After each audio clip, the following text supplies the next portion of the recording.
నమస్తే, welcome to our channel. నేను మెస్సిరి. 111 GO. So ఈ జీవో ద్వారా అంటే ఒకవేళ దీని ఎఫెక్ట్ కొన్ని గ్రామాలు ఎత్తేస్తే మాత్రం కొన్ని గ్రామాల మీద పడే అవకాశం ఉందని చెప్పేసి అయితే వార్తలు వస్తున్నాయి. నిజంగానే ఈ 111 జీవో ఎత్తేస్తే ఏ గ్రామాల మీద ఎఫెక్ట్ పడుతుంది? సో ఈ అంశాన్ని మనకి వివరించడానికి మనతో పాటు ఉన్నారు డాక్టర్ నంది రామేశ్వరరావు గారు, founder and CEO of realtor oxygen. నమస్కారం సార్. నమస్తే. సార్, ఇప్పుడు చూస్తున్నట్టయితే ఈ 111 జీవో అంటే నేను గత 10 సంవత్సరాలు అంటే కేసీఆర్ గారి హయాం అంటే చూస్తే 10 years అప్పటి నుంచి మనకు వినిపిస్తుంది ఏంటంటే ఈ 111 జీవోని ఎత్తేస్తామని చెప్పేసి వాళ్ళు అనేక సార్లు చెప్పడం జరిగింది. ఇఫ్ ఇన్ కేస్ అసలు 111 జీవో ఎత్తేస్తే ఏ గ్రామాల్లో ఎఫెక్ట్ పడతాయి? అసలు నిజంగానే 111 జీవో ఎత్తేసే అంత పవర్స్ స్టేట్ గవర్నమెంట్కి ఉంటాయా? చాలా మంచి ప్రశ్నమ్మా. నువ్వు చెప్తున్నట్టు 111 జీవో అనేది 10 సంవత్సరాలు కాదు, 30-40 సంవత్సరాలు నడుస్తుంది. నందమూరి తారక రామారావు గారు సీఎం ఉన్న దగ్గర నడుస్తుంది. అంటే మాకైతే కేసీఆర్ నుంచి పుట్టలేదు కాబట్టి మీకు తెలియదు, మీ తప్పేం లేదు. సో ఈ 111 జీవో అనేది నేను పెద్ద డెవిల్ సబ్జెక్ట్ అని చెప్తా. డెవిల్ సబ్జెక్ట్ ఎందుకంటే 111 జీవో అంటే ఏంటి అసలు, ఎందుకు, దాని పర్పస్ ఏంటి? 111 జీవోలో కన్స్ట్రక్షన్ అనేది అలౌడ్ కాదు. ఫస్ట్ కొన్ని bio conservation zone, 111 GO, FTR అని కొన్ని టెర్మినాలజీస్ కనిపెట్టారు. ఇవేంటంటే నేచర్ని ప్రొటెక్ట్ చేయడానికి. There is a body called NGT, national green tribunal. ఈ బాడీ సెంట్రల్ గవర్నమెంట్ బాడీ. ఇది సపరేట్ ఒక ఐడెంటిటీ ఉంది. వాళ్ళకి కొన్ని అథారిటీస్ ఉంటాయి, కొన్ని పవర్స్ ఉంటాయి. సో వాళ్ళు స్టేట్ గవర్నమెంట్ చెప్పిందని తీసేయాల్సిన అవసరం లేదు. దాని మీద ఆల్రెడీ కొన్ని వేల కేసులు పెండింగ్ ఉన్నాయి. దేని మీద? 111 జీవో మీద. ఓనర్స్ దగ్గర నుండి కానీ, ఇన్వెస్టర్స్ దగ్గర నుండి కానీ. సో మీరు ఏమడిగారంటే స్టేట్ గవర్నమెంట్ ఎత్తే వచ్చా అంటే స్టేట్ గవర్నమెంట్ ఎత్తలేదండి. స్టేట్ గవర్నమెంట్ ఎలక్షన్ కోసం స్టంట్లు చేస్తుంటారు. ఓట్ బ్యాంక్ కోసం ఏ కబుర్లైనా మనం చెప్తాం. మనం దానివల్ల తీసేస్తే ఇంకా అందరూ ఇండివిజువల్ డెసిషన్స్ అయిపోతాయి. సో 111 జీవో అనేది కేసీఆర్ గారు ఫస్ట్ టర్మ్లో కూడా చెప్పారు, సెకండ్ టర్మ్లో కూడా చెప్పారు, మన దిగిపోయే ముందు కూడా చెప్పారు. అంటే ఏంటంటే ఆ ఓటు బ్యాంక్ మనకి రావాలి అనే ఉద్దేశంతో చెప్పారు. 111 జీవో అనేది టోటల్ ఎన్ని వేల ఎకరాలు అంటే 1,30,000 ఎకరాలు ఉంది.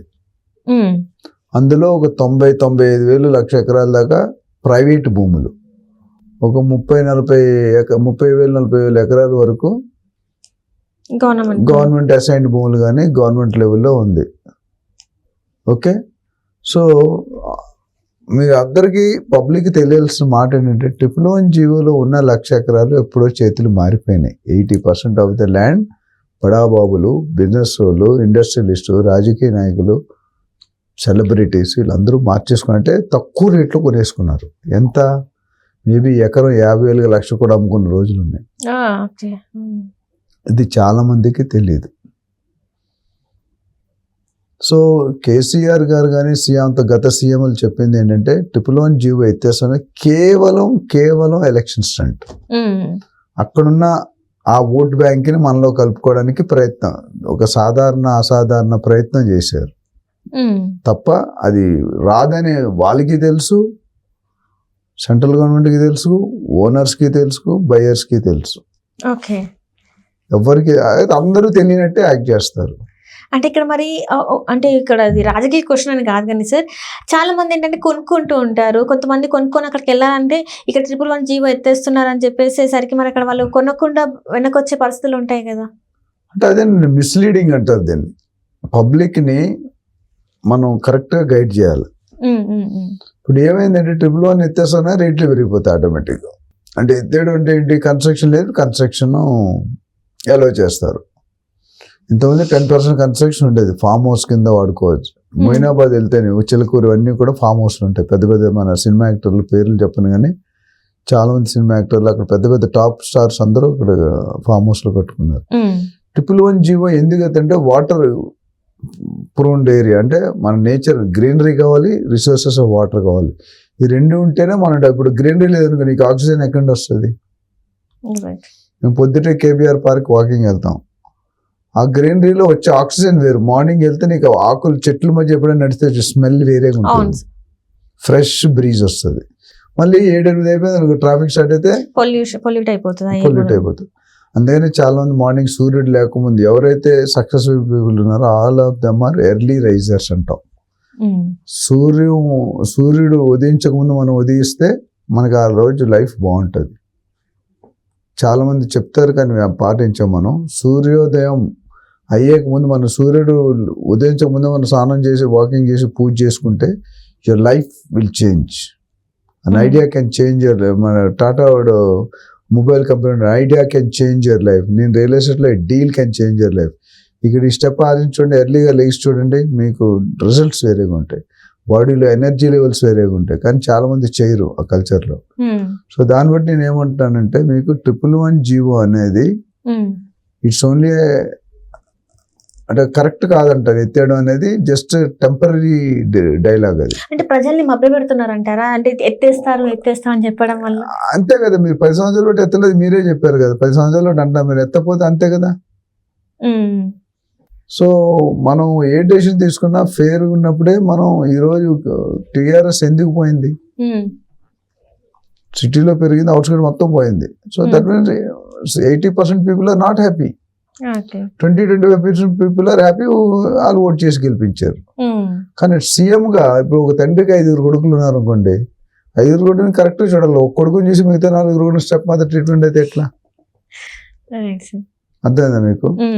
సో దానివల్ల మీకు వ్యతిరేకత పెరిగింది. గవర్నమెంట్ పబ్లిక్ ఓటర్స్ చాలా ఇంటెలిజెంట్ పీపుల్. మనం అనుకుంటా ఉంటే డబ్బులు తీసుకొని వాళ్ళ డబ్బులు అందరూ తీసుకుని వాళ్ళు అనుకున్నోడికే వేస్తారు. ఎవరికి వేస్తే మీకు తెలియదు, నాకు తెలియదు. ఎలక్షన్ ఇప్పుడు రోజంతా ఇప్పుడు ఎవరు ఏ ఏరియాలో మాట్లాడినా గత 6 నెలలుగా ఓన్లీ ఎలక్షన్ గురించి మాట్లాడుతున్నారు, వేరే టాపిక్ గురించి మాట్లాడలేదు. సో ఫైనల్ సమ్మరీ ఏంటంటే 111 జీవో అనేది స్టేట్ గవర్నమెంట్ పరిధిలో లేదు. State government always can give some recommendation, suggestions.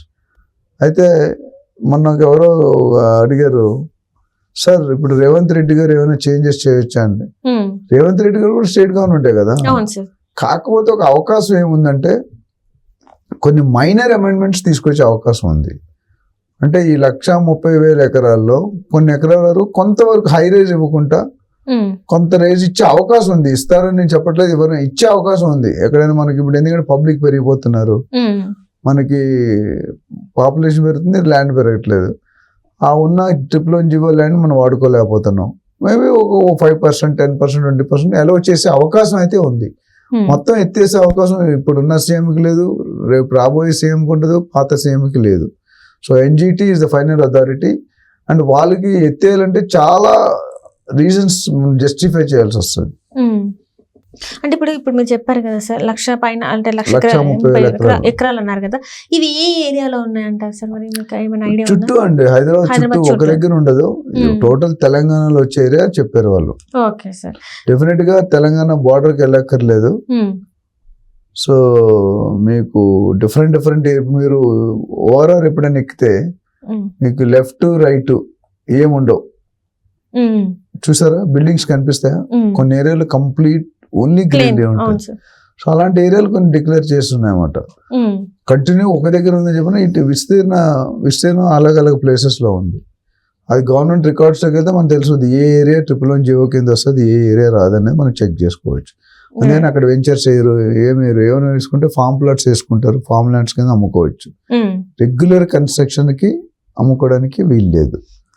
So overall గా 111 జీవో అనేది మంచి సబ్జెక్టు. ఎలక్షన్ వరకు ఓకే, కానీ రియాలిటీలో జరగలేదు. Right sir, right. Thank you so much sir. Thank you.